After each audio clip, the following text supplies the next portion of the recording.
улс төрийн нөхцөл байдал дээр удирц зөвлөлөөс бол тодорхой хэмжээний дүнлэл гаргах зүйтэй гэсэн юм шийдвэрийг л гаргалаа.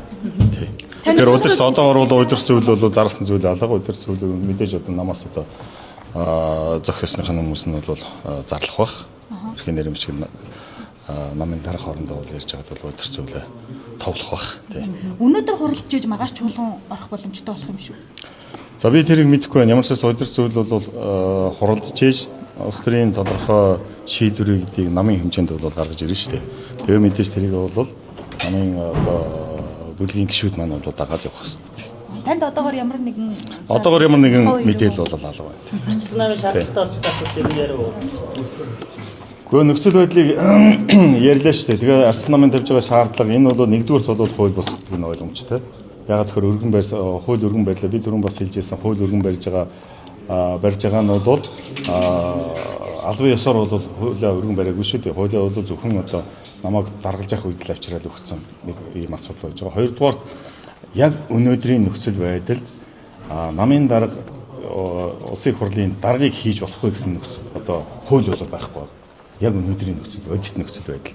Тэгэхээр улс төрийн өнцгөөс харахад бол энэ одоо арчилсан намын тавьж байгаа шаардлага бол улс төрийн өнгөтэй ийм шаардлага гэж бид нар бол харж байгаа шүү. Ер нь бол нөхцөл байдал ийм л байж байгаа. Хэрвээ хууль байгаад хуулиа биелүүлэхгүй байх гэсэн бол ондоо асуудал. Өнөөдрийн байдлаар бол ямар нэгэн тийм хууль байхгүй. Урд өмнө ч гэсэн ийм одоо жишээ байгаагүй. Тийм болохоор өнөөдрийн тавьж байгаа арчилсан намын тавьж байгаа шаардлага бол улс төрийн өнцгөр тавьж байгаа шаардлага.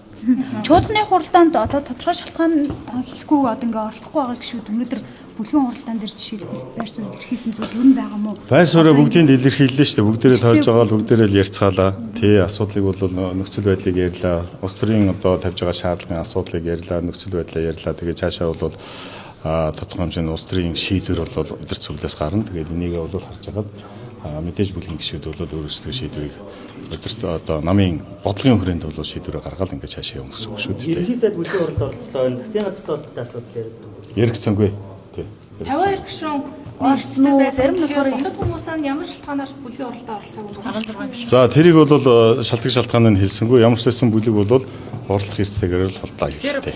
16 гишүүнтэй чинь Монгол Ардын намын бүлгийг бас нэгдэж чадахгүй байна гэдэг байдлаас анзаарагдаад байна. За нэг айхтар бол одоо нэгдэхгүй ч байдаг юм уу хоорондоо хагарч бутраад байгаа юм бол өнөөдөр бол гарсангүй. Зарчмын сандуудаа бол хилээд явлаа.